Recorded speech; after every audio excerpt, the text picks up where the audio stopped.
જય હિન્દ દોસ્તો, હું જગદીશ ભટ્ટ પંકજ જોશી ક્લાસમાં આપ સર્વ મિત્રોનું હાર્દિક સ્વાગત કરું છું।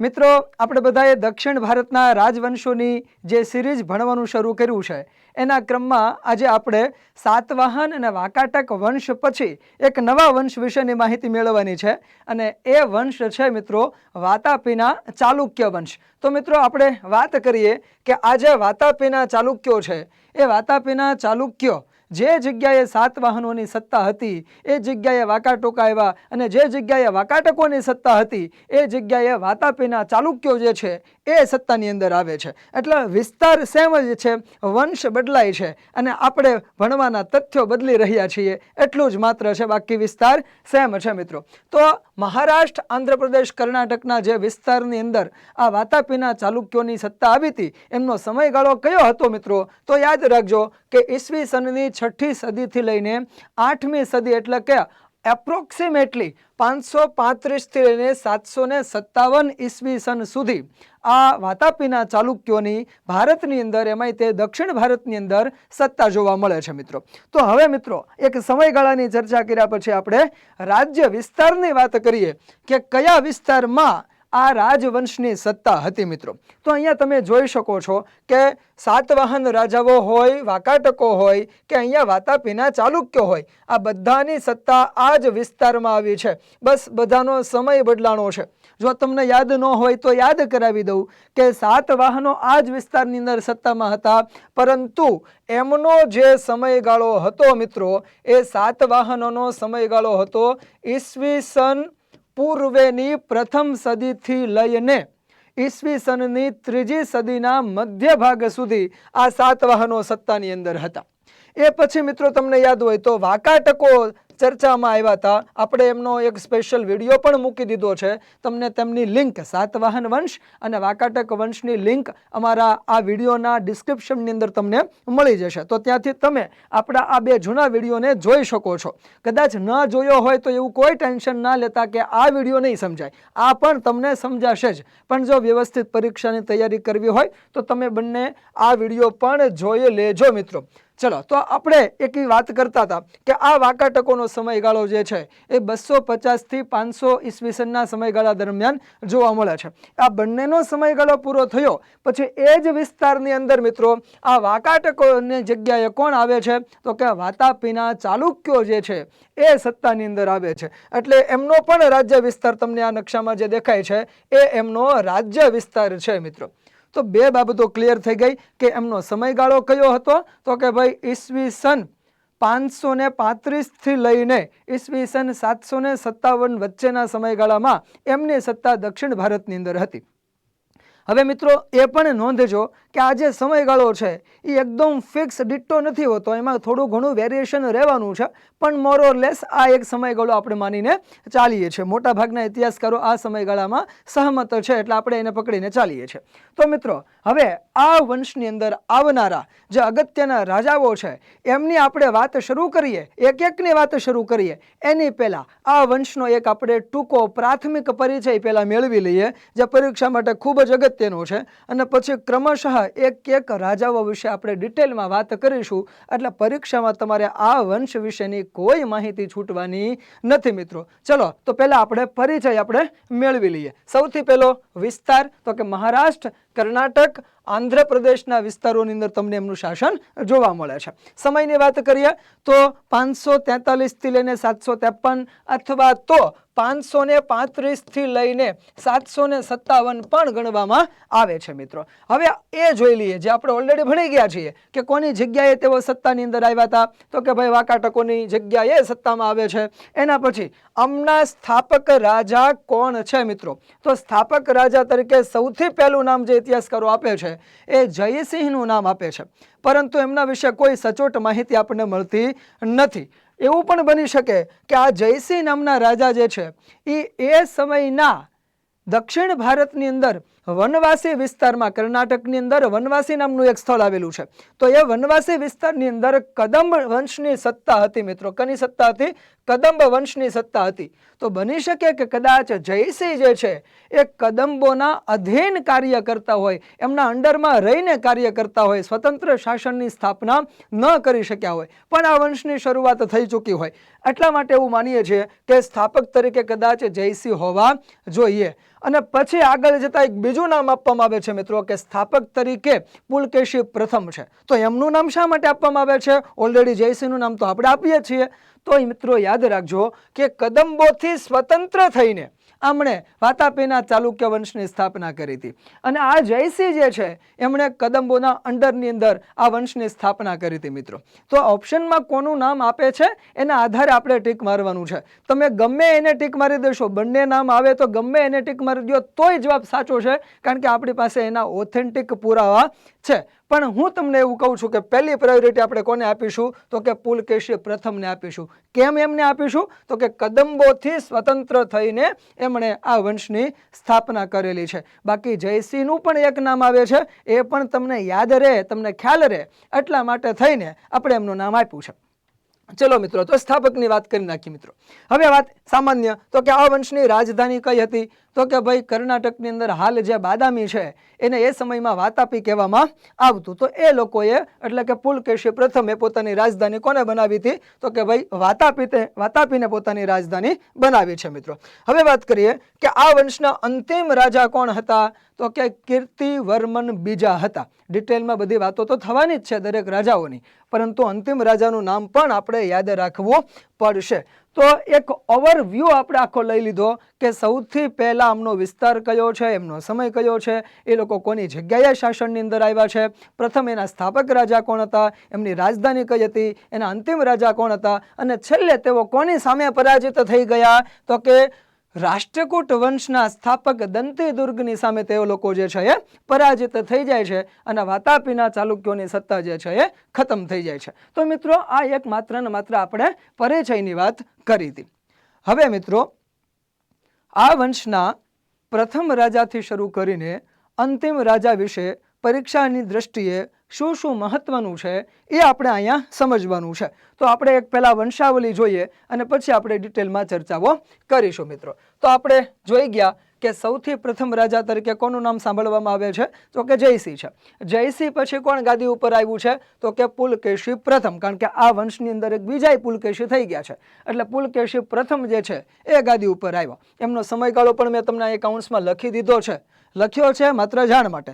તમારે બધા જ રાજાઓના સમયગાળાઓને યાદ રાખવાની જરૂરિયાત બિલકુલ નથી. માત્ર ને માત્ર આજે પુલકેશી દ્વિતીય જે છે એ પુલકેશી દ્વિતીયનો જે સમયગાળો છે 610 થી લઈને 642 ઈસવીસન પૂર્વેનો જે એમનો સમયગાળો છે એને એકને આપણે યાદ રાખવાનો છે, બાકી બધાને કાંઈ યાદ રાખવાની જરૂરિયાત છે નહીં. બસ તમને ખબર પડે કે આવા કોઈ રાજાઓ આ વંશની અંદર થઈ ગયા એટલા માટે આપણે બધાનો ઉલ્લેખ કરીએ છીએ. બાકી બધા વિશે કંઈ પરીક્ષામાં ડિટેલ ના પૂછાવાની હોય. જેમણે અગત્યનું કાર્ય કર્યું હોય કે સમ્રાટ હર્ષવર્ધન કે ગુજરાત સાથે જેમનો કોન્ટેક્ટ હોય એવા ખાસ વિગતે તમને પરીક્ષાની અંદર પૂછાઈ શકે. કદાચ ગુજરાત સાથે કોન્ટેક્ટ ન હોય અને કોઈ સારા એવા કલા અને સંસ્કૃતિને લગતું કાર્ય કર્યું હોય તો પણ તમને પરીક્ષાની અંદર પૂછાઈ શકે.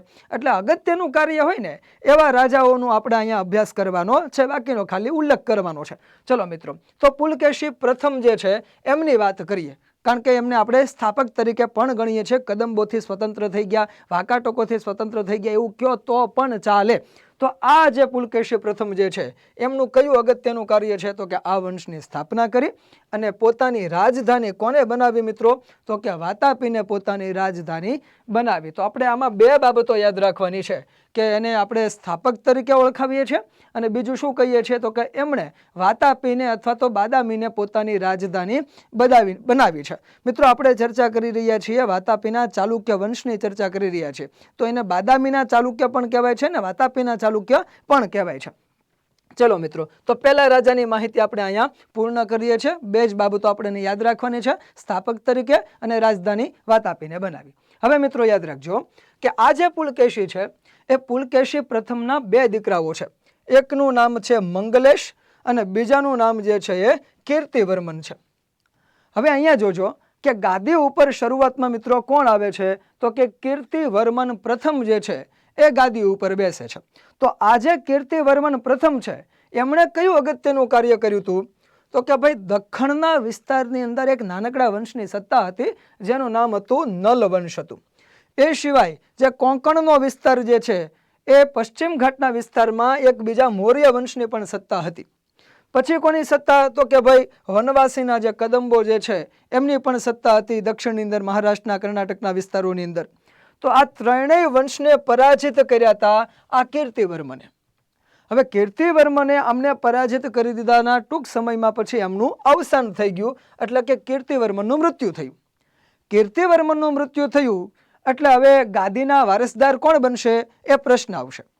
હવે સ્વાભાવિક રીતે તો એવું હોય કે ભાઈ કીર્તિવર્મન પ્રથમ જે છે એમના દીકરા પુલકેશી જે હતા એ ગાદી ઉપર બેસે, પરંતુ પ્રશ્ન એ હતો કે પુલકેશી ખૂબ જ નાની ઉંમરના હતા, હજી બાળક હતા, એ રાજ્ય ચલાવી શકે એમ હતા નહીં. એટલે કીર્તિવર્મન પ્રથમના ભાઈ જે હતા મંગલેશ, એ મંગલેશ પોતે ગાદી ઉપર બેસી જાય છે. હવે મંગલેશ પોતે ગાદી ઉપર બેસ્યા પછી એ શાસન ચલાવવાનું શરૂ કરે છે. હવે મંગલેશે પણ આસપાસના ઘણા બધા વિસ્તારોને પરાજિત કરીને આ વાતાપીના ચાલુક્યના સામ્રાજ્યનો વિસ્તાર કર્યો. હવે એ સમયગાળા દરમિયાન આ પુલકેશી દ્વિતીય ધીમે ધીમે મોટા થઈ જાય છે, ઉંમરલાયક બન્યા, ગાદીને લાયક બન્યા, અને એમણે એ પોતાના કાકા પાસેથી એટલે કે મંગલેશ પાસેથી ગાદી પ્રાપ્ત કરવાનો પ્રયત્ન કર્યો. પરંતુ મંગલેશ જે છે એને ગાદી સોંપવા માટે તૈયાર નથી થતા. સોંપવા માટે તૈયાર તો નથી થતા, પરંતુ ઉપરથી મંગલેશના દીકરા જે સુંદરવર્મન હતા એ સુંદરવર્મનને ગાદી ઉપર બેસાડવાનો પ્રયત્ન કરે છે.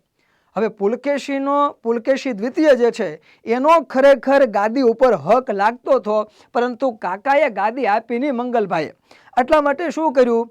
તો કે ભાઈ પુલકેશી બીજાએ જે વાતાપી ચાલુક્ય વંશના વફાદાર માણસો હતા એમને વિશ્વાસમાં લઈને એમની સેનાઓ મેળવીને કોની ઉપર આક્રમણ કર્યું? તો કે મંગલેશ ઉપર આક્રમણ કર્યું. હવે મંગલેશના વફાદાર સૈનિકો જે અયપ્પા અને ગોવિંદ હતા એમને પરાજિત કર્યા, એને પોતાના તરફે લઈ લીધા અને મંગલેશને ગાદી ઉપરથી હટાવીને ગાદી ઉપર કોણ બેસી જાય છે મિત્રો? તો કે પુલકેશી દ્વિતીય જે છે એ ગાદી ઉપર બેસી જાય છે. હવે આ પુલકેશી બીજો આ વંશનો સૌથી મહાન સમ્રાટ બને છે. હવે તમે જુઓ કે જેને ગાદી મેળવવા એટલા બધા સંઘર્ષ કરવા પડ્યા હોય, એ વ્યક્તિ કેટલું બધું શીખી ગયો હોય પોતાના જીવનની અંદર, અને એ જ્ઞાનના આધારે એ ભારતના મહાન સમ્રાટ એવા હર્ષવર્ધનને પણ પરાજિત કરે છે. તો આ પુલકેશી બીજાની જે કહાની જે છે એ આપણે સમ્રાટ હર્ષવર્ધનની કહાની સાથે જે હતી ત્યાંથી જ તે શરૂઆત કરીએ છીએ. જોઈએ મિત્રો શું કહાની છે. પુલકેશી દ્વિતીય કાકાને ગાદી ઉપરથી હટાવીને જે એની ખરેખર ગાદી હતી પુલકેશી દ્વિતીયની, તો એ ગાદીને એ પ્રાપ્ત કરે છે, કાકાના ગાદી ઉપરથી હટાવે છે, શાસનની શરૂઆત કરે છે. હવે આ જ સમયગાળા દરમિયાન તમને એક નોંધ કરાવી દઉં કે પુલકેશી દ્વિતીયનો જે સમયગાળો છે એ કયો છે મિત્રો? તો કે 610 થી 642 ની વચ્ચે છે. હવે તમને બીજું નોંધ કરજો કે અહીંયા જે આ આખું જે ઉત્તર ભારત છે એ ઉત્તર ભારતના વિસ્તારની અંદર કોની સત્તાઓ છે મિત્રો? તો કે એ સમયગાળા દરમિયાન હર્ષવર્ધનની સત્તા હતી મિત્રો. કોની સત્તા હતી? સમ્રાટ હર્ષવર્ધનની સત્તા હતી. હર્ષવર્ધનનો સમયગાળો કયો છે? તો લગભગ બધાને યાદ હશે તો કે ઈસવીસન 606 થી શરૂ કરીને 647 સુધી કોની સત્તા હતી મિત્રો? તો કે સમ્રાટ હર્ષવર્ધનની સત્તા હતી. અને એ જ સમયગાળા દરમિયાન અહીંયા સાઉથની અંદર આપણને કોની સત્તાઓ જોવા મળે છે મિત્રો? તો કે એ સાઉથની અંદર આપણને પુલકેશી બીજાની સત્તા જોવા મળે છે, અને એનો સમયગાળો હવે આપણને બધાને ક્લિયર છે, 610 થી 642 ની વચ્ચે. હવે અહીંયા તમે જુઓ કે બંને વચ્ચે જે લડાઈ શરૂ થાય છે એ લડાઈ કઈ રીતની શરૂ થાય છે? તો કે ભાઈ સમ્રાટ હર્ષવર્ધને આખું ઉત્તર ભારત જીતી લીધા પછી એને એમ થાય છે કે હવે હું દક્ષિણ તરફ પ્રયાણ કરું, દક્ષિણ વિજય કરવા તરફ આગળ વધું. એટલે એણે શું કર્યું? તો કે ભાઈ નર્મદા નદીને ઓળંગીને પુલકેશી ઉપર આક્રમણ કરવાનું નક્કી કર્યું. હવે પુલકેશીને ખ્યાલ આવી ગયો કે ભાઈ સમ્રાટ હર્ષવર્ધન દક્ષિણ પણ જીતવા માંગે છે, કારણ કે એમણે ઉત્તર તો જીતી લીધું હતું, ઉત્તરાપથના સ્વામી તો તેઓ બની જ ગયા હતા, અને હવે એને દક્ષિણાપથના સ્વામી બનવું હતું. પુલકેશી પણ તૈયાર હતો. હવે જ્યારે સમ્રાટ હર્ષવર્ધને આ નર્મદા નદીને ઓળંગવાની કોશિશ કરી તો અહીંયા પુલકેશીનું સૈન્ય જે છે એ ઓલરેડી ત્યાં આવીને ઊભું હતું સમ્રાટ હર્ષવર્ધન સાથે યુદ્ધ કરવા માટે. એટલે બંને સેનાની વચ્ચે અહીંયા કયું યુદ્ધ થાય છે મિત્રો? તો કે નર્મદા ઘાટીનું યુદ્ધ થાય છે મિત્રો. આને શું કહેવાય છે? નર્મદા ઘાટીનું યુદ્ધ કહેવાય છે, જે એપ્રોક્સિમેટલી 630 થી 635 ની વચ્ચે થયું હોવું જોઈએ, આવી એક માન્યતા છે. તો અહીંયા યાદ રાખજો કે સમ્રાટ હર્ષવર્ધન અને પુલકેશી દ્વિતીયની વચ્ચે એક મહાન યુદ્ધ થાય છે, જેને આપણે શું કહીએ છીએ? તો કે નર્મદા ઘાટીનું યુદ્ધ કહીએ છીએ. હવે આ નર્મદા ઘાટીના યુદ્ધની અંદર સમ્રાટ હર્ષવર્ધન મિત્રો હારી જાય છે. પુલકેશી દ્વિતીય જીતી ગયા અને એણે પોતાનું સામ્રાજ્ય જે છે એ અકબંધ રાખ્યું, એમ નામ યથાવત રાખ્યું. આ જ એમના જીવનનું સૌથી મોટું પરાક્રમ કહી શકાય એવું પરાક્રમ, કારણ કે આખા ઉત્તર ભારતના જે સમ્રાટ હતા એમને એણે પરાજિત કર્યા છે. હવે અહીંયા આપણે સમ્રાટ હર્ષવર્ધન અને પુલકેશીની કહાનીને ખતમ કરીએ છીએ. હવે પુલકેશી દ્વિતીય જે છે એમના અન્ય પરાક્રમ આપણે જોઈએ. ચલો મિત્રો, અહીંયા જોઈ લીધું કે સમ્રાટ હર્ષવર્ધન સાથે એમની આખી જે કહાની હતી એની ચર્ચા કરી. આપણે આ યુદ્ધ ખાસ યાદ રાખવાનું છે મિત્રો, પરીક્ષામાં પૂછાય છે. વાતાપીના ચાલુક્ય રાજા કયા હતા જેમણે સમ્રાટ હર્ષવર્ધનને પરાજિત કર્યા હતા, અથવા તો નર્મદા ઘાટીનું યુદ્ધ કોની કોની વચ્ચે થયું હતું, આ તમને પરીક્ષામાં પૂછાય છે, પરિણામ પણ પૂછાય છે, એટલે ખાસ યાદ રાખજો. હવે મિત્રો વાત કરીએ પુલકેશી બીજાના જે અન્ય યુદ્ધો થયા એમની ચર્ચા કરીએ. અહીંયા તમે મિત્રો જોઈ શકો છો કે એક નદી જે વહે છે બંગાળની ખાડીમાં, જે પ્રવેશ કરે છે એ નદી છે મિત્રો ગોદાવરી નદી. એ સિવાય બીજી એક બંગાળની ખાડીમાં આ જે નદી પ્રવેશ કરે છે એ છે મિત્રો કૃષ્ણા નદી. હવે આ કૃષ્ણા અને ગોદાવરીની વચ્ચેનો આ જે આખો પ્રદેશ છે એ પ્રદેશને મિત્રો આપણે વેંગીના પ્રદેશ તરીકે ઓળખાવીએ છીએ મિત્રો. શું કહીએ છીએ? વેંગીનો પ્રદેશ કહીએ છીએ મિત્રો. હવે અહીંયા શું ઘટના બની? તો કે ભાઈ પુલકેશી બીજાએ કોની ઉપર આક્રમણ કર્યું? તો કે આ વેંગીના પ્રદેશ ઉપર આક્રમણ કર્યું. હવે વેંગીના પ્રદેશ ઉપર આક્રમણ કર્યું એ સમયે ત્યાં વિષ્ણુ કુંડિન નામનો રાજા હતો. કોણ હતો મિત્રો? વિષ્ણુ કુંડિન નામનો જે રાજા છે એ ત્યાં શાસન કરતો હતો આ વેંગીના પ્રદેશની અંદર. હવે સમ્રાટ પુલકેશી દ્વિતીયએ એમની ઉપર આક્રમણ કર્યું એટલે આપણે અહીંયા જોઈએ છીએ કે ભાઈ આ રાજા જે વેંગીનો રાજા વિષ્ણુ કુંડિન હતો એ પરાજિત થઈ જાય છે, એ હારી ગયો. વિષ્ણુ કુંડિનને પરાજિત કરીને પુલકેશી દ્વિતીય જે છે એ આ વિસ્તારની અંદર પોતાનો ભાઈ જે છે એનું નામ છે વિષ્ણુવર્ધન, કુબ્જ વિષ્ણુવર્ધન. શું નામ છે મિત્રો?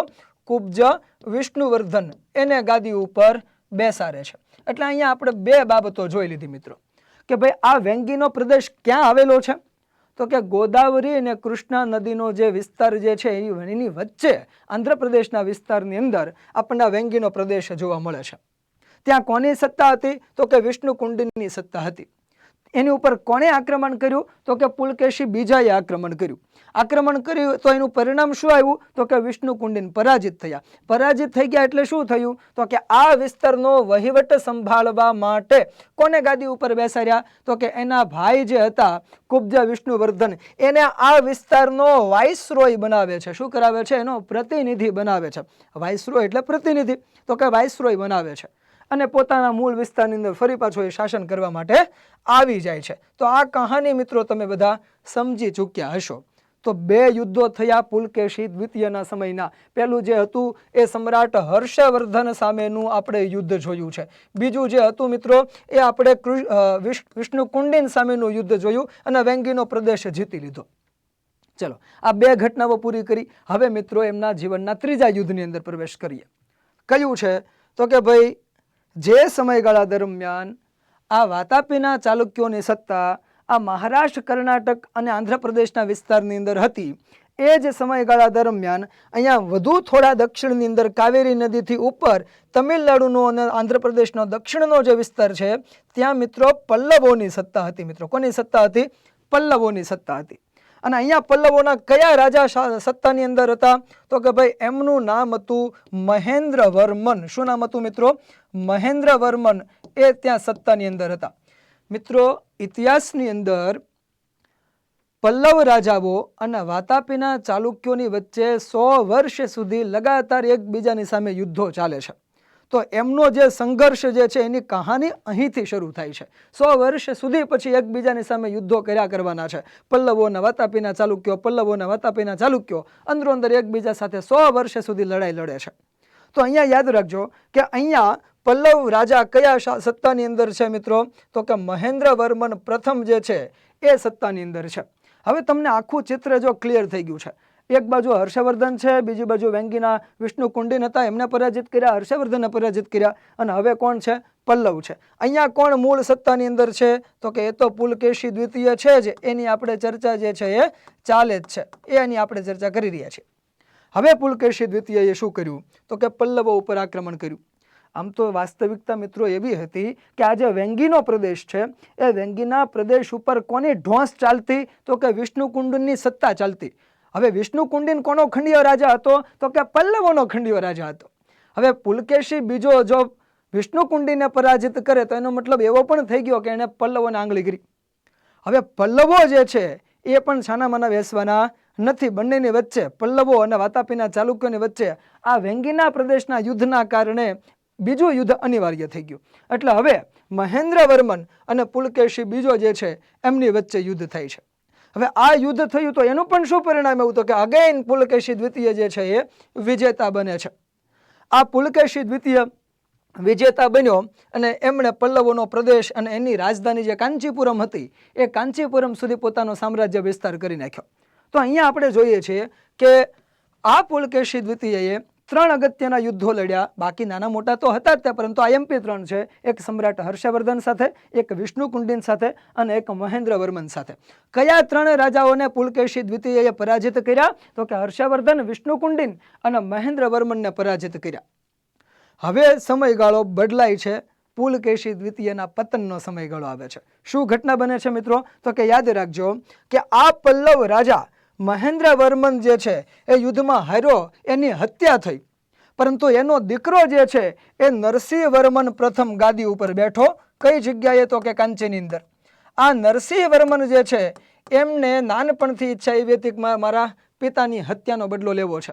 એટલે નરસિંહવર્મન જે છે એ નરસિંહવર્મન પછી કોની ઉપર આક્રમણ કરે છે મિત્રો? તો કે એ પુલકેશી બીજા ઉપર આક્રમણ કરે છે. યાદ રાખજો, પહેલા પુલકેશી બીજાએ મહેન્દ્રવર્મન ઉપર આક્રમણ કર્યું હતું અને મહેન્દ્રવર્મનની હત્યા કરી નાખીને પલ્લવોને જીતી લીધા. પછીનો સમયગાળો કયો આવ્યો? તો કે આ નરસિંહવર્મન જે છે એ 642 ઈસવીસનની અંદર કોની ઉપર આક્રમણ કરે છે? તો કે ભાઈ પુલકેશી દ્વિતીય ઉપર આક્રમણ કરે છે. અને નવાઈની વાત મિત્રો, પુલકેશી બીજાને હરાવી દીધો, એનું સામ્રાજ્ય જીતી લીધું અને એની હત્યા પણ કરી નાખી અને પોતે એક નવું બિરુદ ધારણ કરે છે. કયું બિરુદ? તો કે વાતાપી કોંડા. કયું બિરુદ ધારણ કરે છે મિત્રો? વાતાપી કોંડા. આવું બિરુદ ધારણ કરે છે. આ વાતાપી કોંડા બિરુદ ધારણ કરનાર પલ્લવ રાજા કયા? આવો પ્રશ્ન પૂછાઈ ગયેલો છે. એટલે યાદ રાખજો મિત્રો, નરસિંહવર્મન પ્રથમ જે છે એને મહાન શાસક પુલકેશી દ્વિતીયને પરાજિત કરી દીધા અને વાતાપીનું સામ્રાજ્ય જીતીને કયું બિરુદ ધારણ કર્યું? વાતાપી કોંડા. કોંડા એટલે શું? તો કે વિજેતા. વાતાપીનો વિજેતા રાજા કોણ? તો કે નરસિંહવર્મન પ્રથમ. યાદ રહેશે બધાને? ચલો, તો પુલકેશી દ્વિતીયની અગત્યની બાબતો જે છે એની ચર્ચાઓ આપણે અહીંયા કરી નાખી. હવે પ્રશ્ન એ છે, વાતાપીઓનું શું થયું? વાતાપીના ચાલુક્યોનું શું થયું? કારણ કે એનું સામ્રાજ્ય કોને જીતી લીધું હતું? તો કે નરસિંહવર્મન પ્રથમે જીતી લીધું હતું. હવે આ પુલકેશી દ્વિતીય પછી એમનો દીકરો જે છે એ વિક્રમાદિત્ય પ્રથમ ગાદી ઉપર આવે છે. આ વિક્રમાદિત્ય પ્રથમે શું કર્યું એની વાત કરીએ. ચલો, એટલે સુધી તમને ક્લિયર થયું મિત્રો. સૌથી પહેલા જયસિંહ, એના પછી પુલકેશી પ્રથમ, એના પછી કીર્તિવર્મન પ્રથમ અને એના પછી વચ્ચે કોણ આવી ગયું? મંગલેશ. અને મંગલેશ પછી કોણ ગાદી ઉપર આવે છે? તો કે પુલકેશી દ્વિતીય. પુલકેશી દ્વિતીયના સમયગાળાની અગત્યની ઘટનાઓ કે યુદ્ધો જે છે એ યુદ્ધોની ચર્ચાઓ આપણે અહીંયા કરી લીધી છે. હવે એક બે સામાન્ય ઘટનાઓ બીજી પણ છે કે સમ્રાટ હર્ષવર્ધન અને પુલકેશી વચ્ચે જે યુદ્ધ થયું હતું એની માહિતી આપણને ક્યાંથી મળી છે? તો કે ભાઈ ઐહોલ પ્રશસ્તિ લેખમાંથી, ઐહોલ લેખમાંથી આપણને એની માહિતી મળી છે. કર્ણાટકની અંદર ઐહોલ આવેલું છે. તો આ ઐહોલની અંદર રવિકીર્તિ નામના એક જૈન સાધુ હતા, એમણે એક લેખ લખેલો છે અને એમાં એવી માહિતી લખેલી છે કે પુલકેશી દ્વિતીયની સામે કોણ પરાજિત થયા હતા? તો કે સમ્રાટ હર્ષવર્ધન જે છે એ પરાજિત થયેલા છે. એટલે ઐહોલ અભિલેખ પણ આપણા માટે અગત્યનું છે. એ સિવાય પુલકેશી બીજાના સમયમાં બીજી ઘટના કઈ બની? તો કે આમના દરબારની અંદર પણ ઓલા ફરતા ફરતા એવા યુવન સાંગ જે છે એ વાતાપીની અંદર આવે છે. આમ તો યુએન સંઘ બધી આટો મારી લે છે એ સમયગાળા દરમિયાન. એટલે સમ્રાટ હર્ષવર્ધનના દરબારમાં આવ્યા કે મૈત્રક રાજાના જ દરબારમાં આવ્યા એવું નથી. એ વાતાપીના દરબારમાં પણ આવ્યા, એ પલ્લવોના દરબારમાં પણ જવાના છે.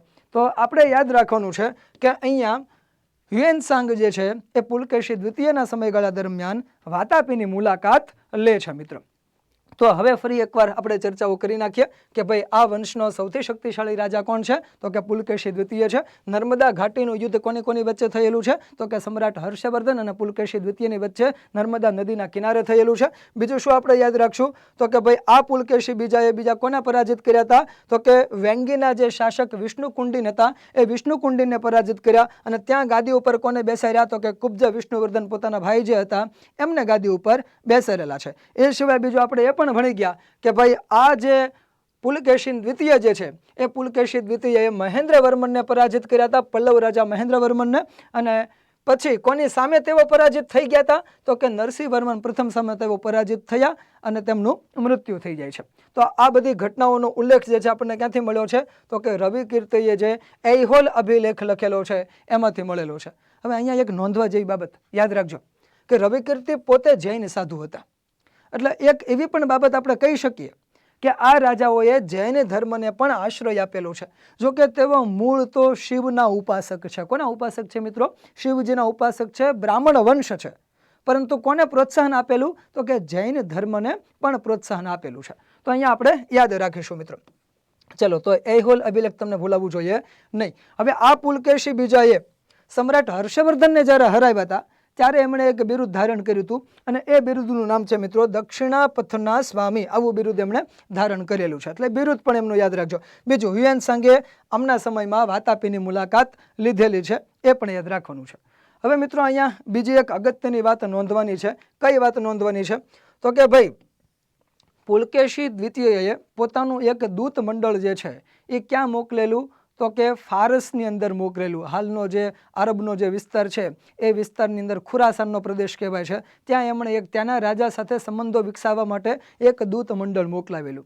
અને બદલામાં પછી ફારસના રાજાએ પણ પોતાનું એક દૂત મંડળ ક્યાં મોકલાવ્યું? તો કે પુલકેશી બીજાના દરબારની અંદર મોકલાવેલું છે. હવે ફારસના રાજાનું દૂત મંડળ જે પુલકેશી બીજાના દરબારમાં આવ્યું એનું એક આખું ચિત્રાંકન જે છે એ આપણને અજંતાની ગુફાઓની અંદર જે છે એ જોવા મળે છે.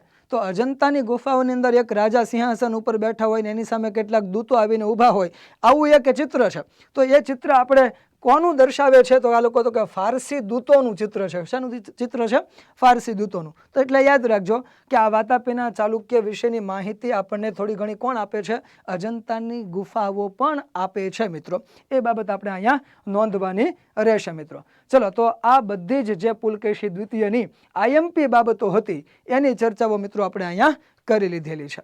હવે મિત્રો આપણે વાત કરીએ કે આ પુલકેશી દ્વિતીય જેની સામે મૃત્યુ પામ્યો હતો એ પલ્લવ રાજા નરસિંહવર્મન પ્રથમ. અને એ નરસિંહવર્મન પ્રથમને હવે કોણ હરાવવાનું છે અને ફરી પાછું કોણ વાતાપીના ચાલુક્યોને મજબૂત બનાવવાનું છે? તો મિત્રો એ આવશે વિક્રમાદિત્ય પ્રથમ આવશે મિત્રો. કોણ આવશે? વિક્રમાદિત્ય પ્રથમ. જોજો યાદ રાખજો ટાઈમલાઈન. પુલકેશી દ્વિતીય ક્યારે મૃત્યુ પામ્યા? 642માં. કોની સામે મૃત્યુ પામ્યા? તો કે પલ્લવ રાજા નરસિંહવર્મન પ્રથમ સામે મૃત્યુ પામ્યા. એ કયા વર્ષમાં? 642માં. હવે 642 થી લઈને 655 સુધીનો જે સમયગાળો છે એ સમયગાળા દરમિયાન વાતાપીના ચાલુક્યો કોના અંડરમાં કાર્ય કરે છે? તો કે પલ્લવોના અંડરમાં કાર્ય કરે છે. એટલે વચ્ચે આ જે સમયગાળો આવ્યો 12-13 વર્ષનો સમયગાળો એ વાતાપીના ચાલુક્યોની પડતીનો સમયગાળો હતો. આ સમયગાળા દરમિયાન આ વિક્રમાદિત્ય જે છે એ થોડોક મજબૂત બને છે. એ કદંબોની મદદ લે છે અને વનવાસી જે કદંબો કહેવાય છે એ કદંબોની મદદથી એ કોની ઉપર આક્રમણ કરે છે? તો કે એ નરસિંહવર્મન જે હતો એના દીકરા ઉપર આક્રમણ કરે છે. એના દીકરા ઉપર આક્રમણ કરીને શું કરે છે? તો કે ફરી પાછા પોતાનું પિતાનું રાજ્ય જે છે એ જીતી લે છે. તો અહીંયા યાદ રાખજો કે નરસિંહવર્મનના દીકરાને નરસિંહવર્મનને પરાજિત કરનાર રાજા કોણ હતા? તો કે વિક્રમાદિત્ય હતા. કોણ હતા મિત્રો? વિક્રમાદિત્ય પ્રથમ છે. તો વિક્રમાદિત્ય પ્રથમે પોતાના પિતાનું રાજ્ય જે જૂનું હતું એ પરત મેળવ્યું. હવે બીજી વાત કરીએ. ગુજરાતની અંદર લગભગ બધાએ નવસારી જિલ્લાનું લોકેશન જોયેલું છે. સુરત પછીનો જે આખો વિસ્તાર છે એ લોકેશન બધાએ જોયેલું છે. તો એ સુરતના વિસ્તાર ઉપર પણ આ વાતાપીના ચાલુક્યએ, ટૂંકમાં સુરત સુધીના વિસ્તાર સુધી વાતાપીના ચાલુક્યએ સામ્રાજ્ય વિસ્તાર કર્યો. એટલે તમે એવું સમજો કે એમણે લાટ પ્રદેશ જીતી લીધો. દક્ષિણ ગુજરાતને આપણે શું કહીએ છીએ? લાટ પ્રદેશ કહીએ છીએ. તો આ વિક્રમાદિત્ય પ્રથમે લાટ પ્રદેશ ઉપર આક્રમણ કર્યું અને એ વિસ્તારને જીતી લીધો. અને ત્યાં પોતાના એક ભાઈ જે હતા એમને ગાદી ઉપર બેસાડી દીધા, જેમનું નામ હતું જયસિંહ વર્મા શ્રેયાશ્રય. શું નામ હતું મિત્રો? જયસિંહ વર્મા શ્રેયાશ્રય. ક્યાંની ગાદી ઉપર બેસાડ્યા? તો કે નવસારિકાની ગાદી ઉપર, એટલે કે નવસારીની ગાદી ઉપર બેસાડ્યા. કોણે બેસાડ્યા? તો કે વિક્રમાદિત્ય પ્રથમે લાટ જીતીને એની ગાદી ઉપર બેસાડ્યા. એટલે નવસારીના ચાલુક્યો પણ ગુજરાતના ઇતિહાસમાં ભણવામાં આવે છે અનુમૈત્રક કાળમાં. જો તમે ભણ્યા હોવ તો, નકર તમે નામ યાદ રાખજો કે અનુમૈત્રક કાળ દરમિયાન આ જયસિંહ વર્મા શ્રેયાશ્રયની વાત પણ આવે છે મિત્રો, નવસારીના વિસ્તારની અંદર. એટલે આપણે એને નવસારીના ચાલુક્ય કહીએ છીએ. હવે યાદ રાખજો કે આ જયસિંહ વર્મા જે છે એ પણ ત્યાં બેઠા બેઠા છાનામાના નથી રહેતા. એ શું કરે છે? તો કે ત્યાંથી આગળ વધવાની કોશિશ કરે છે, અમદાવાદ બાજુ જવાની કોશિશ કરે છે દક્ષિણમાંથી. તો એના એક ક્રમમાં શું ઘટના બની? તો કે ભાઈ એ સમયગાળા દરમિયાન ગુજરાતની અંદર કોની સત્તા હતી મિત્રો? તો કે મૈત્રકોની સત્તા હતી. કોની સત્તા હતી? મૈત્રકોની. અને મૈત્રકોમાં કયા રાજા હતા મિત્રો? તો કે શિલાદિત્ય ત્રીજા હતા, જે વજ્જડ એવા ઉપનામથી પણ જાણીતા હતા. તો બંને વચ્ચે હવે યુદ્ધ થાય છે. મૈત્રક રાજા શિલાદિત્ય ત્રીજા અથવા તો વજ્જડ, એ અને બીજા કોણ છે? તો કે શ્રેયાશ્રય જયસિંહ. કોણ છે? જયસિંહ વર્મા શ્રેયાશ્રય. એ બંનેની વચ્ચે યુદ્ધ થયું અને એની અંદર વજ્જડ હારી ગયા. એટલા માટે લાટ પ્રદેશની અંદર મૈત્રકોની સત્તા પાછી મોટા પાયે ફેલાઈ શકતી નથી, ત્યાં અટકી જાય છે. હવે જોજો મિત્રો કે આ તથ્ય તમને પરીક્ષાની અંદર પૂછાઈ શકે ને આમાં ગુજરાત સાથે જોડાયેલી વાત છે એટલે વધુ આઈએમપી થઈ જાય છે કે ભાઈ કયા ચાલુક્ય રાજાએ ગુજરાતના મૈત્રક રાજા શિલાદિત્ય ત્રીજા ઉર્ફે વજ્જડને પરાજિત કર્યા હતા? તો કે ભાઈ વિક્રમાદિત્ય પ્રથમના ખંડિયા રાજા એવા જયસિંહ વર્મા શ્રેયાશ્રયે કોને પરાજિત કર્યા? તો કે શિલાદિત્ય ત્રીજાએ. તમને પરીક્ષામાં સીધું આ જ નામ આવશે, જયસિંહ વર્મા શ્રેયાશ્રય. કદાચ વિક્રમાદિત્ય પૂછાય તો નવાય નહીં, પણ એ સંભાવના ઓછી છે મિત્રો. એટલે આપણે આ નામ બધું યાદ રાખવાનું છે, જયસિંહ વર્મા શ્રેયાશ્રયને. ચલો, તો આ ઘટના આપણે ભણી ગયા, એ બાબત યાદ રાખજો. ચલો, એ સિવાય આગળ જતા વિક્રમાદિત્યએ એક પલ્લવ રાજા પરમેશ્વર વર્મન પ્રથમને પણ હરાવેલા, પણ એ એટલું બધું અગત્યનું છે નહીં. તો આ એક ઘટનાઓ આપણે યાદ રાખીએ. કેની અંદર યાદ રાખવાની છે? વિક્રમાદિત્ય પ્રથમની અંદર યાદ રાખવાની છે. ચલો, હવે મને એમ કહો મિત્રો કે આ જે વાતાપીના ચાલુક્યો છે એ વાતાપીના ચાલુક્યની અંદર આપણે સૌથી પહેલાં પુલકેશી પ્રથમની વાત કરી. એની પહેલાં જયસિંહ નામના એક રાજા હતા, એના પછી પુલકેશી પ્રથમ આવ્યા. પુલકેશી પ્રથમે વાતાપીની સ્થાપના કરી અને આ વંશની રાજધાની બનાવી. એના પછી આપણે કોની વાત કરી મિત્રો? તો કે પુલકેશી પ્રથમના દીકરા કીર્તિવર્મન આવ્યા હતા. કીર્તિવર્મને પણ નલ વંશને, કદંબ વંશને અને મૌર્ય વંશને પરાજિત કર્યા હતા. મૌર્ય એટલે અહીંયા કોંકણના વિસ્તારમાં એક મૌર્ય હતા એની વાત કરું છું. તો એ ત્રણેયને પરાજિત કર્યા હતા. એના પછી મંગલેશ આવ્યો હતો. મંગલેશને હટાવીને પછી પુલકેશી દ્વિતીય જે છે ગાદી ઉપર બેસે છે. પુલકેશી દ્વિતીયની તો ઘણી બધી વાત આપણે કરી લીધી. સમ્રાટ હર્ષવર્ધનને પરાજિત કર્યા, વેંગીના પ્રદેશને એમણે જીતી લીધો, વિષ્ણુ કુંડીને પરાજિત કર્યો ત્યાં. એ સિવાય પલ્લવ રાજા મહેન્દ્રવર્મનને પણ તેમણે પરાજિત કર્યા. એ સિવાય એમના દરબારની અંદર યુએન સાંગ પધાર્યા હતા. એમનો એક જે અભિલેખ જે છે ઐહોલ અભિલેખ, એ કોની માહિતી આપે છે? તો કે પુલકેશી દ્વિતીય અને હર્ષ વિશેના યુદ્ધ વચ્ચેની માહિતી આપે છે. તો એ કોણે લખેલો હતો? તો કે ભાઈ રવિકીર્તિએ લખેલો છે, જૈન સાધુ રવિકીર્તિએ લખેલો છે. ઐહોલ પ્રશસ્તિ લેખ એને કહેવાય છે. એ સિવાય આપણે પુલકેશી દ્વિતીયમાં શેની ચર્ચા કરી? તો કે એમણે એક દૂત મંડળ જે છે ક્યાં મોકલ્યું હતું? ફારસની અંદર મોકલ્યું હતું. અને ફારસના રાજાએ એનું દૂત મંડળ પુલકેશી દ્વિતીયના દરબારની અંદર મોકલ્યું હતું. અને છેલ્લે પુલકેશી દ્વિતીય અને નરસિંહવર્મન પ્રથમ બંને વચ્ચે યુદ્ધ થયું. એમાં નરસિંહવર્મન પ્રથમ જે છે પુલકેશી દ્વિતીયની હત્યા કરી નાખે છે અને પછી એ વાતાપી કોંડા એવું બિરુદ ધારણ કરે છે. તો આ બધી બાબતો આપણે પુલકેશી દ્વિતીયની અંદર ભણી ગયા. પછી આપણે વિક્રમાદિત્યની વાત કરી. તો કે 13 વર્ષના સમયગાળાના અવકાશ પછી, ગેપ પછી એ ફરી પાછો ગાદી ઉપર બેસે છે અને પુલકેશી પલ્લવ રાજાઓને પરાજિત કરે છે. હવે એમણે ગુજરાતનો નવસારીનો વિસ્તાર જીતીને ત્યાં જયસિંહ વર્મા શ્રેયાશ્રયને ગાદી ઉપર બેસાડ્યા હતા. આ શ્રેયાશ્રયે ફરી પાછા શિલાદિત્ય ત્રીજા એવા મૈત્રક રાજાને પણ પરાજિત કર્યા. તો આ બધી બાબતોની ચર્ચા આપણે થઈ ગઈ છે મિત્રો. હવે મિત્રો જે સમયગાળો આવે છે એ વિનયાદિત્ય પ્રથમનો સમયગાળો આવે છે, પણ એમના સમયમાં કે આ ભાઈ વિજયાદિત્યના સમયગાળા દરમિયાન કોઈ બીજી ખાસ ઘટનાઓ બનતી નથી. પરીક્ષાની અંદર કોઈ મોસ્ટ આઈએમપી ઘટનાઓ તમને જોવા મળતી નથી. જો અહીંયા પરમેશ્વર વર્મન બીજો છે, આની પહેલાં હતો એ પરમેશ્વર વર્મન પ્રથમ હતા, એટલે બીજા અને પહેલામાં થોડુંક ધ્યાન આપજો. તો વિનયાદિત્યની અંદર આપણે કોઈ એવી આઈએમપી બાબતો ભણતા નથી, પરીક્ષા લક્ષી કાંઈ છે નહીં, પણ નામ ખબર હોવી જોઈએ. પછી વિજયાદિત્યમાં એક નાનકડી ઘટના બની, પરીક્ષા માટે કાંઈ એટલું બધું આઈએમપી નથી કે એમણે પલ્લવ રાજા પરમેશ્વર વર્મન બીજાને પરાજિત કર્યા હતા. મેં તમને કીધું કે ભાઈ પલ્લવો અને વાતાપીના ચાલુક્યોની વચ્ચે સતત યુદ્ધો ચાલતા રહે છે, એટલે આ નાની ઘટના છે, આપણે એને કાંઈ યાદ રાખવાની જરૂરિયાત છે નહીં. હવે મિત્રો આઈએમપી આવે છે વિક્રમાદિત્ય દ્વિતીય આવે છે. ભારતની અંદર વિક્રમાદિત્યોની તાણે નથી. જો તમે અહીંયા જોઈ શકો છો કે વિક્રમાદિત્ય આવ્યા. હવે શું ઘટના બને જોઈએ મિત્રો. જો આના બધાનો સમયગાળો તમે જોજો તો કે સૌથી લાંબો સમયગાળો કોનો છે મિત્રો, તો કે ભાઈ આ વિજયભાઈનો સૌથી લાંબો સમયગાળો છે. 696થી શરૂ કરીને 733 સુધી, અંદાજે 37 વર્ષ સુધી શાસન કર્યું. આના જેટલો લાંબો સમયગાળો જે છે એ એકેય શાસકોનો આપણને જોવા મળતો નથી. એટલે ચાલુક્ય વંશની અંદર સૌથી લાંબા સમય સુધી શાસન કર્યું કોણે કહેવાય, તો કે ભાઈ વિજયાદિત્યએ કર્યું કહેવાય છે. તો એક તથ્ય આપણે નોંધી લેવું જોઈએ. પરીક્ષા માટે મોસ્ટ આઈએમપી તો નથી કહેતો, પરંતુ ખાલી યાદ રાખજો કે સૌથી લાંબો સમયગાળો કોનો છે, વિજયાદિત્યનો છે. ચલો હવે આપણે વાત કરીએ કે આ વાતાપીના ચાલુક્યોએ આરબ આક્રમણને પણ અટકાવ્યું હતું અને ભારતની સુરક્ષા કરી હતી. તો એની ઘટના શું છે, તો કે ભાઈ આ જે વિક્રમાદિત્ય દ્વિતીય છે, આ વિક્રમાદિત્ય દ્વિતીયના સમયગાળા દરમિયાન આપણે આની વાત કરીએ છીએ. વિક્રમાદિત્ય દ્વિતીય જે છે એમના સમયગાળા દરમિયાન ભારત ઉપર સિંધના સુબા જે જુનૈદ હતા એ જુનૈદે આક્રમણ કર્યું હતું. અને આ જુનૈદનો આક્રમણનો સામનો કોણે કર્યો, તો કે ડાયરેક્ટલી આ વિક્રમાદિત્યએ નથી કરેલો. કોણે કરેલો છે, તો કે એમના એક ખંડિયા રાજા જે નવસારીની અંદર હતા એમણે કરેલો છે. નવસારીમાં એમના ખંડિયા રાજા કોણ હતા, તો કે એક ચાલુક્ય રાજા હતા અવની જનાશ્રય પુલકેશી બીજો. આ પુલકેશી બીજો અને ઓલોય પુલકેશી બીજો, પણ આની આગળ શું લાગે છે, અવની જનાશ્રય પુલકેશી બીજો. આનું શાસન કઈ જગ્યાએ છે, આ ભાઈનું શાસન, તો કે નવસારીની અંદર છે. કઈ જગ્યાએ છે, નવસારીમાં. તમને જો યાદ હોય તો આ વિક્રમાદિત્ય પ્રથમના સમયમાં જયસિંહ વર્મા શ્રેયાશ્રયને ગાદી ઉપર બેસાડ્યા હતા આ વિક્રમાદિત્ય પ્રથમે.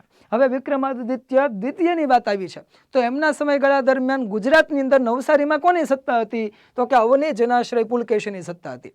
અને એ સમયગાળા દરમિયાન કોનું આક્રમણ થયું, તો કે ગુજરાત ઉપર આરબોનું આક્રમણ થયું, ભારત ઉપર આરબોનું આક્રમણ થયું. અને સિંધનો સુબો જે જુનૈદ હતો, હાકેમ જુનૈદ જે હતો, એણે આક્રમણ કર્યું. પરંતુ આ પુલકેશી બીજાએ પોતાની વીરતાનું પરાક્રમ દેખાડીને શું કરેલું છે, તો કે ભાઈ આરબોના આક્રમણને નેસ્ત નાબૂદ કરી નાખ્યું, એને પાછા કાઢી મૂક્યા. એટલે આ નવસારીના ચાલુક્યો કહો તો એ, અથવા તો વાતાપીના ચાલુક્યોએ આરબ આક્રમણથી ભારતને બચાવ્યું ચોક્કસ કહી શકાય, એમાં કોઈ બેમત નથી. ચલો તો એ બાબત યાદ રાખજો. આ એમના સમયની પ્રથમ અગત્યની ઘટના, પરીક્ષા માટે જેને આપણે મોસ્ટ આઈએમપી કહી શકાય ને, એ મોસ્ટ આઈએમપી ઘટનાઓ તરીકે આવશે આ અવની જનાશ્રય પુલકેશી બીજાનું પરાક્રમ. હવે વાત કરીએ કે આ જે વિક્રમાદિત્ય બીજા છે એમના સમયની બીજી ઘટના કઈ, તો કે એમણે પલ્લવ રાજા નંદી વર્મન દ્વિતીયને પરાજિત કરેલા છે. પરીક્ષા માટે હજી અગત્યનું તો કંઈ છે નહીં, પરંતુ આપણે એક નોંધ લેવી ઘટે કે નંદી વર્મન દ્વિતીયને તેમણે પરાજિત કરેલા છે. ચલો ત્રીજી એક નોંધ તમને કરાવરાવું. બે બાબતોની ચર્ચા કરી કે નવસારી ઉપર જ્યારે જુનૈદનું આક્રમણ થયું ત્યારે એમને પરાજિત કરાવરાવ્યા. બીજી ઘટના કઈ, તો કે નંદી વર્મન દ્વિતીય એવા પલ્લવ રાજાને પરાજિત કર્યા. અને ત્રીજી ઘટના કઈ, તો કે ભાઈ એમના સમયગાળા દરમિયાન સાઉથની અંદર હમ્પીના વિસ્તારમાં ભગવાન વિરૂપાક્ષ મંદિરનું નિર્માણ કાર્ય થાય છે. આ જે સરસ મજાનું ચિત્ર તમે જોવો છો એ વિરૂપાક્ષ મંદિરનું ઓવરવ્યૂ છે, સ્કાય વ્યૂ છે મિત્રો. તો આ વિરૂપાક્ષ મંદિરના અન્ય ફોટાઓ તમને ગૂગલમાંથી પણ મળી રહેશે, આની કરતાં પણ કદાચ સારા મળી શકે, પણ મને જે મળ્યો છે એ મેં તમને દર્શન કરાવ્યા છે મિત્રો. તો ભગવાન ભોળેનાથની જય બોલાવીને આ વંશની સમાપ્તિ તરફ આપણે આગળ વધીએ છીએ. અને છેલ્લાના અંતિમ રાજા કોણ છે, તો કે કીર્તિવર્મન બીજા છે મિત્રો. તો યાદ રાખજો આ વંશના અંતિમ રાજા કોણ છે મિત્રો, તો કે કીર્તિવર્મન બીજા છે મિત્રો. તો ચલો ભગવાન મહાદેવની જય બોલાવીને આ વંશની આપણે સમાપ્તિ કરી રહ્યા છીએ મિત્રો. તો અહીંયા આપણે જે આખા જે વાતાપીના ચાલુક્યો હતા એ વાતાપીના ચાલુક્ય વંશની સંપૂર્ણ પરીક્ષાલક્ષી જેટલી માહિતીઓ હતી એની ચર્ચાઓ આપણે મિત્રો અહીંયા કરી લીધેલી છે. આશા રાખું તમને આ વિડીયો જ પસંદ આવતા હશે. તમને જો કાંઈ પણ ક્વેરી હોય, પ્રશ્ન હોય તો તમે લોકો અમને કોમેન્ટની અંદર જણાવી શકો છો. આભાર મિત્રો. આપ સર્વે મિત્રો અમારી ચેનલ સાથે મેક્સિમમ જોડાવ અને તમારા મિત્રોને પણ મેક્સિમમ જોડો, જેથી કરીને એ લોકોને પણ આવું સારું ઇતિહાસનું કન્ટેન્ટ કે અન્ય વિષયોનું સારામાં સારું કન્ટેન્ટ જે છે એ PGCEIના પ્લેટફોર્મ ઉપરથી મળતું રહે. આભાર મિત્રો.